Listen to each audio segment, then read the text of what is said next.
everybody. This is Latanya Reese Miles, aka LT, author of Smart Girl. And I want to share with you some behind the scenes, some Easter eggs, some things you may have overlooked while you were reading the book. Smart Girl should have come with an English major's warning, which means that there are a lot of little nooks and crannies, literary allusions that you may not have picked up on, but maybe you did. And I want to share with you some of them that I certainly intended to include, but you may have picked up on some things that I didn't even catch, and so they're all valid too.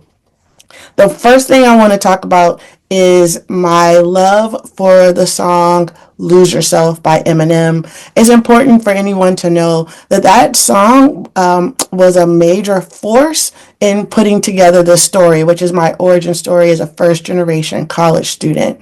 When I hear the lyrics, when I hear M say, "Mom, I love you, but this trailer's got to go. I cannot grow old in Salem's Lot." Ooh, I often get a lot of chills, right? And I really feel that to my soul. But the first couple of chapters, the first 2 or 3 chapters are pretty light. It's about my youth and it's funny in places. And so I had to think about, how do I demonstrate to the reader what I'm feeling so deeply in that song by Eminem, which is very serious. It's like tension between loving your family and your community and wanting to get away.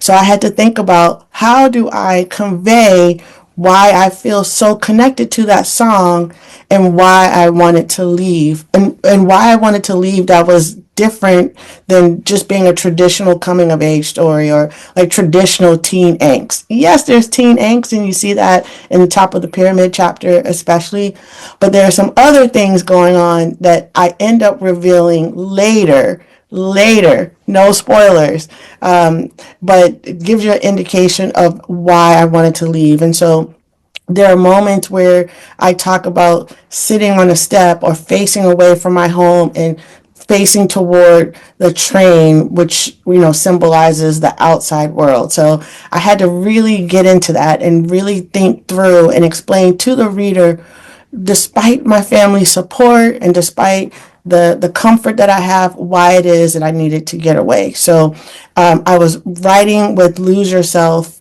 in mind. So that's number one. But there are specifically 2 direct allusions to this song. One of them appears in the chapter called Taking Classes, where I talk about technically my cousin, but I often think of him as my uncle, Jerry, and his experience. He's a smart boy, but in his case, his abilities were certainly more limited than mine. And so he ended up going down a different road. He ended up being involved in some criminal activities. And what I talk about in this chapter is, while he wanted to be legitimate, the idea was that he and his brothers, a lot like the movie The Godfather, were involved in criminal activity with the hope of going straight someday. What I write in the book is that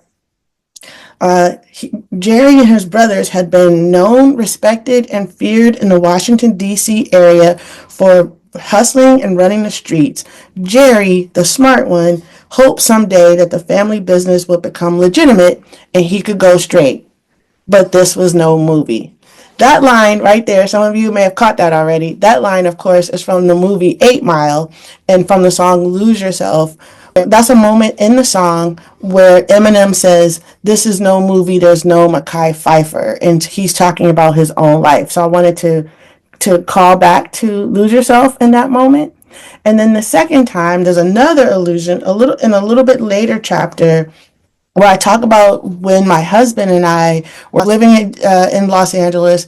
I was in a PhD program. My husband had just started going back to school as an adult learner in his 30s.